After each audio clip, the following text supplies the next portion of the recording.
Hello, contractors, and welcome to Toolbox for the Trades. I'm Amanda Salvatore, and today I had the opportunity to speak to Chad Colony, CEO of TrussPoint in Nashville, Tennessee. We covered lessons learned, the importance of company culture when looking to sell or scale, and how clean data and a strong tech stack can make all the difference. I hope you enjoy this conversation as much as I did.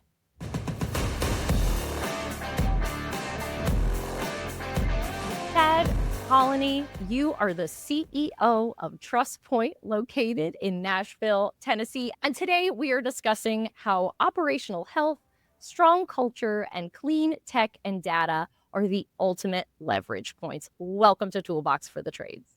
Thank you very much. I'm so excited to be here, Amanda. Appreciate the We're, invite. of course, we're excited to have you. I know that you have lived in 13 states, so our icebreaker is based off of that. Why is Nashville, Tennessee your favorite? And is there a runner-up to the city of Nashville?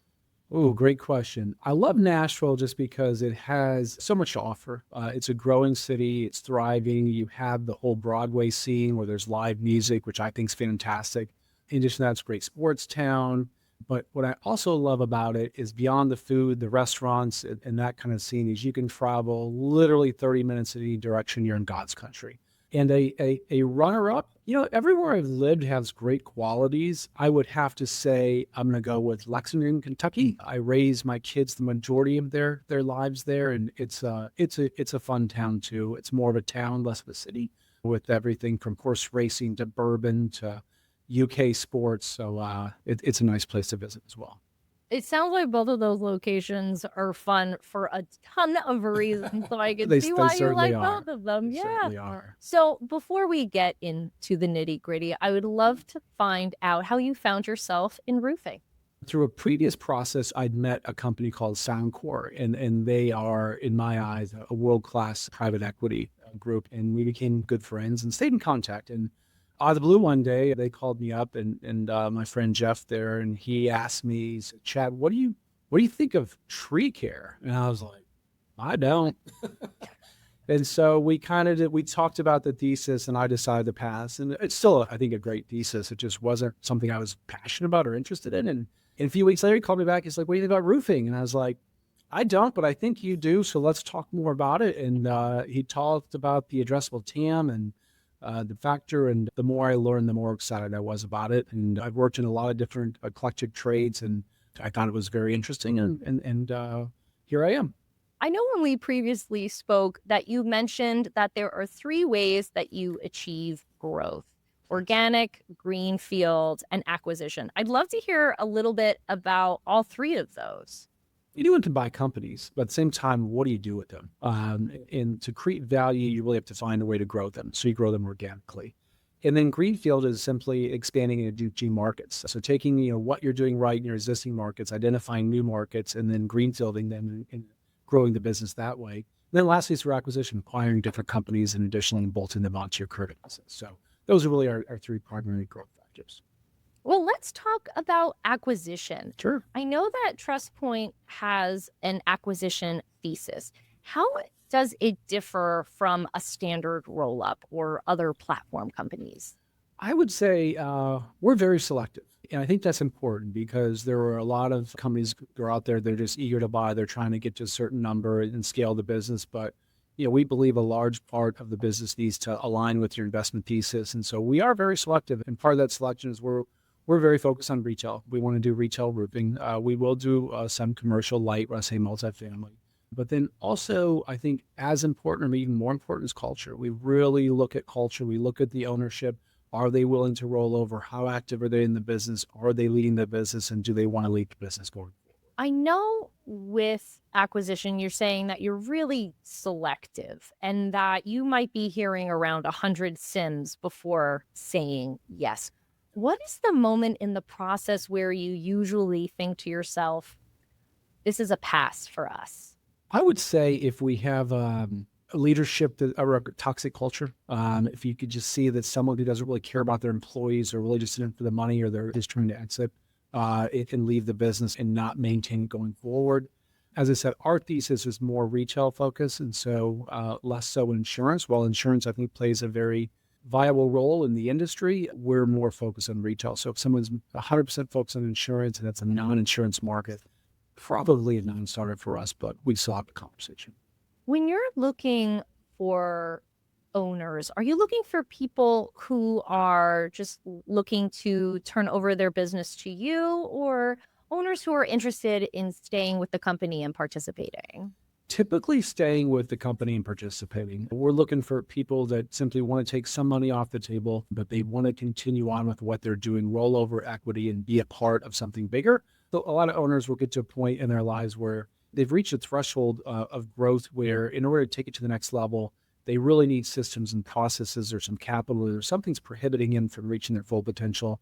And so we're looking for that type of owner who wants to partner with us and roll up our sleeves to find a strategy and work together to bring that to fruition. Why do you think it's so important for you to have the owner join you in this process? A lot of it's about alignment, but it's about the people as well. It's really the people that have built the success so far. And the relationship with that owner and the people is very important. And if that owner removes himself, you're less likely to agree for success than if the owner sits around. And so for us, it's really about I'd love to partner with an owner who truly believes that the business can get to the next level, but wants to stick around and see that success together. A lot of people hear healthy culture, company culture, and it's almost this buzzword. Yep. So, what does a good company culture look like with boots on the ground? I think it's two things. I think one is passion. You can feel energy and passion, people that are passionate about the business, that care about the business, care about the customers. That's really important to us. But in addition to passion, it's alignment. Everyone's got to be, striving for a similar goal. Everyone needs to understand what success looks like, and everyone needs to be communicating and driving towards that goal.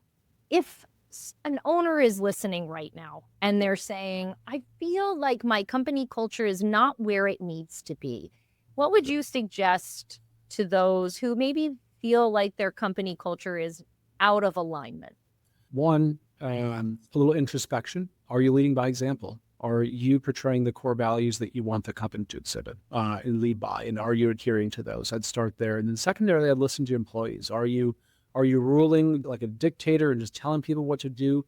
Or are you listening to them and talking collectively about a collective vision and purpose? And I think the last thing is so many people either offer up change or tell people to do things, but they don't tell them the why. And the why is so important. If you can simply explain to someone why you do things, it really creates a lot more enjoyment in the job. Speaking of leadership, I know that you have a leadership summit, L40. Oh, yeah. I would love to hear a little bit about the summit and then also about some surprising information you might have learned. I know that you are all in a room together reading through the P&Ls of these companies. What's the most surprising thing that you've learned coming out of that room this year? It's interesting. So, we bring these leaders in and they've all owned their business for 20, 30 years, and they've been in the roofing business for a long time. I was both amazed and humbled by the amount of knowledge, roofing knowledge in that room. And, the humbling thing was no one really wanted to hear from me. They wanted to hear from each other, but that was the purpose of the meeting, was best practice sharing. Just letting them talk and to learn from what's going right, but also even more important probably is they learn from their mistakes, years of mistakes. And so they don't repeat those. And I think everyone left with a notebook full of ideas, fresh ideas of how to improve and reach their full potential. It's also building those relationships because now they have we spend a lot of good quality time both in the hotel boardroom, but also playing some golf, watching some baseball and socializing. So they built that bond where we're now on the same team. And, the other thing, a lot of people do join different consortiums or idea sharing, networking events, but you always have your cards close to your vest. You're not necessarily part of the same team, where these guys, they are part of the same team. They have bought equity in this company, wanted to succeed. So they're all rooting for each other. So I know a lot of them have standing phone calls now with each other, talking about what problems they face and how they can address those. So it was an outstanding event. I look forward to doing it in the future. That's incredible. Having an opportunity to talk with your peers who are in the grind every day You're going to learn so much. No. But in your own notebook, what were some new ways of thinking and solving problems that maybe you discovered through the summit? I would say collectively, the one thing that resonated is the need for training. Is that most of these companies, a lot of people, right, wrong, or different, have no college education. Some of them have no high school education, and they've been grinding out, and they've never received any formal training on things like just management style or how to performance improvement or how to coach in the moment. So, it wasn't just about usually training in the roofing industry is very focused on salespeople, but we have no, you have mid-level managers that have zero training. And so if we want to build a really good culture and want to continue to improve our engagement, then it starts at the top. And we all need training. We all need ways to improve. And so it was great to see people raise their hands. You know what? I don't know how to do that. I've just been kind of winging it for the last 30 years. And if there's a better way, or if we can collectively work together to train each other or bring in professional help, so be it. And so that was a big takeaway, is that we could all use training throughout the organization, not just the sales. It also sends a strong signal that you care. If you're willing to invest in people, and I'm going to invest in you and spend time and money and take you out of the workplace to develop you, that builds a strong culture. Now, I want to move on to technology. I know with acquisition, technology is huge right now. Understanding the data, knowing where you are in your business. When you're evaluating a potential acquisition, what does the technology stack tell you about that business? It really gives us an indication on their sophistication. We bought the full spectrum. So we've invested in companies that are very good at speed to lead, and they can follow how quickly that customer was contacted, what the set rate was, what the close rate was, even using AI tools to listen to the sales conversation and find opportunities. And that's great. We've also found companies that have been successful with little to no technology. And that's great too, because in any situation, it just means there's opportunity for growth. They have no technology today. They've been successful within introducing them to technology and bringing them into a different way or a process and systems is only going to accelerate their business. And if they have been pretty worked well with technology, we can learn from them in many cases. What's working, what's not. Let's look at your tech stack. Let's look at your systems and processes and see how to make them more efficient. If someone is looking for a tech stack, what and they're shopping around for one, Sure. what do you think they should be looking for? What's important? So in consideration of a tech stack, I think the main thing is to identify what you want to know and need to run your business, and what kind of KPIs do you want reported on a daily basis so that you have a dashboard so at any given time you could instantly see the health of your business. So I would start there and then work backwards and ensure that technological capabilities are available.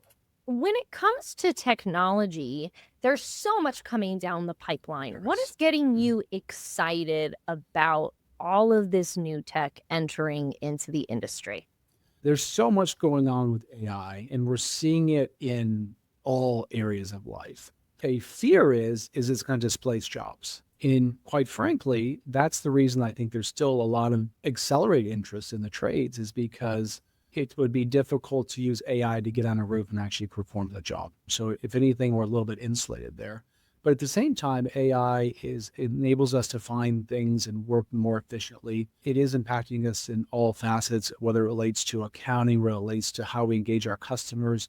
There are voice bots now that we're all becoming used to. So all of that creates hopefully a better, if used correctly, a better consumer experience, to where we can engage with them how and where they want to in the purchase cycle. And so that really excites me, that we can better serve our customers with utilizing technology. Now, you have multiple brands that you're working with and Mhm. locations. How does technology play into managing multiple locations?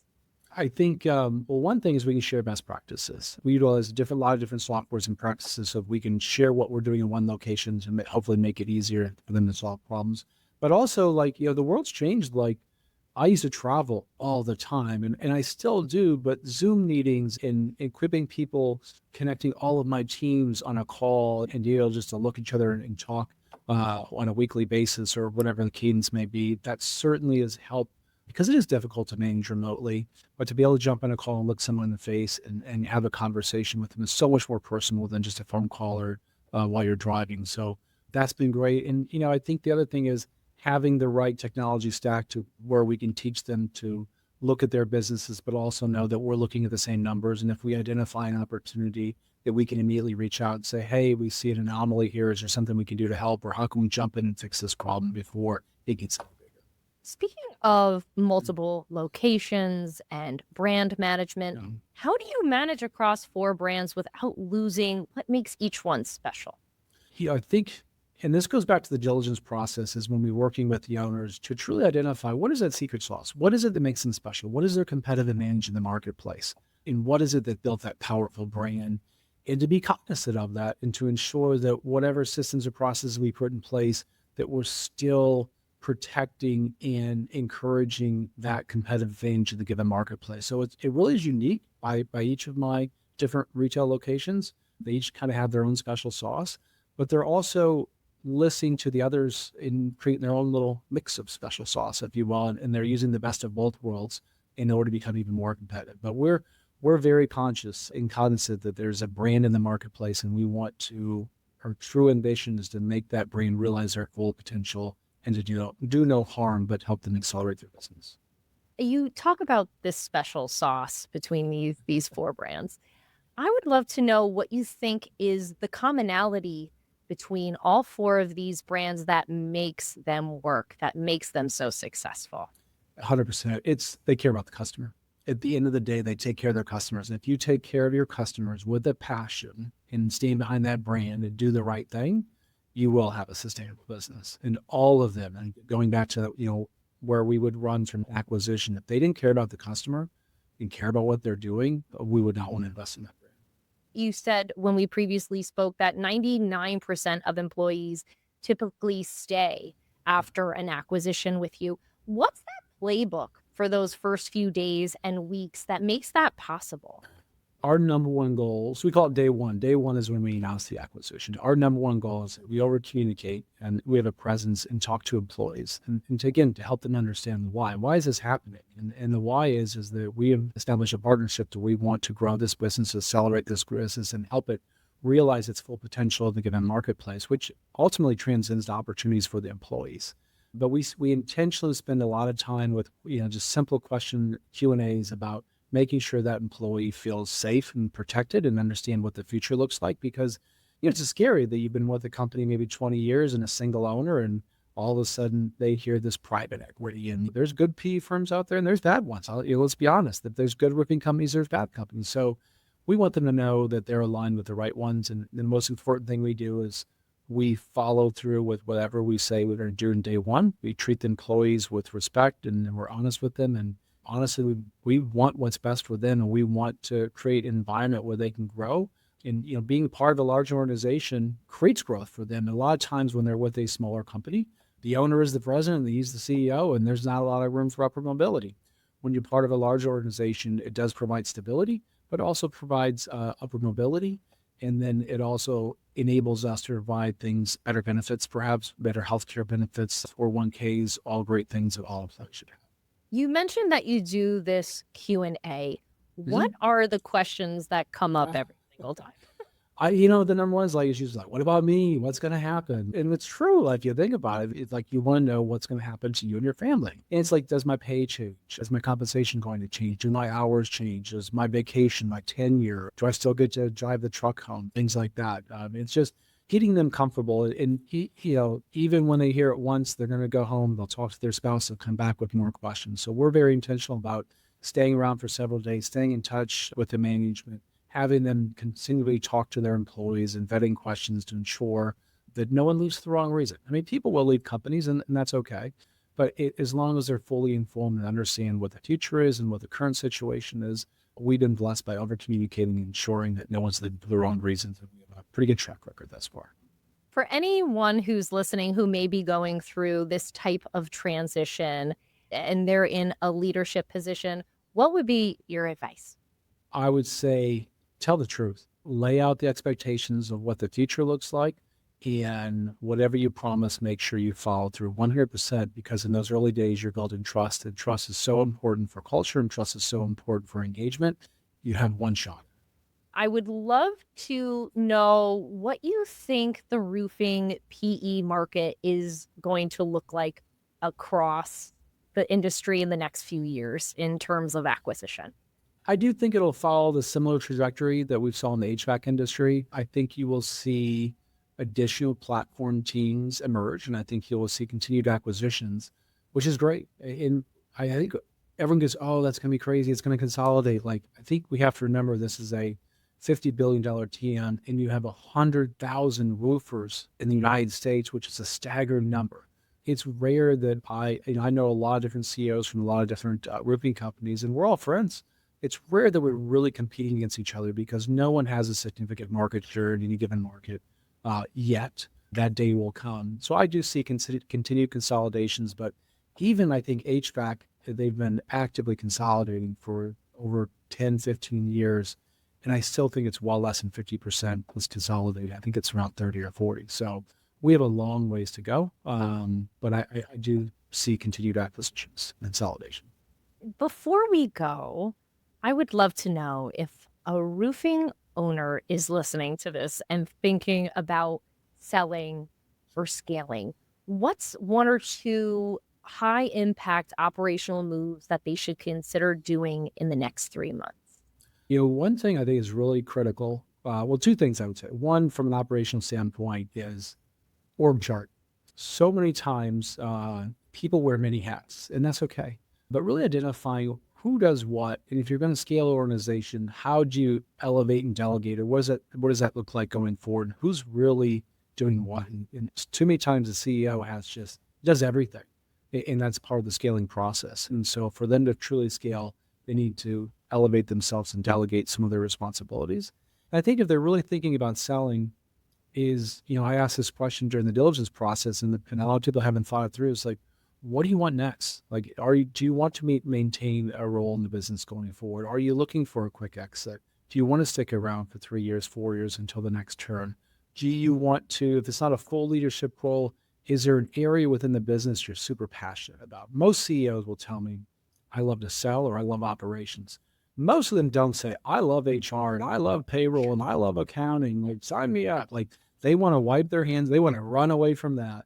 And that's great. It's like, we will take that. We'll take that over and let me empower you and put you where you're most passionate about the business in that role. They should think about what that looks like. And they should also think about, if they are thinking about selling, what kind of PE firm do they want to work with? Is it someone that's going to come in and change the brand name and change the sales process and change everything overnight? Or find out or ask questions. What's the next 6, 12 months, 18 months look like? And then most importantly, if they're looking to sell their company and then partner with someone, ask if they can talk to the owners that recently sold, because they're the ones that are going to tell you what their experience has been, how everything is going, right, wrong, or indifferent. And that's the first thing. I actually make them talk to my CEOs who left them previous owners, so that they have, their eyes wide open. This is what was told and this is what happened.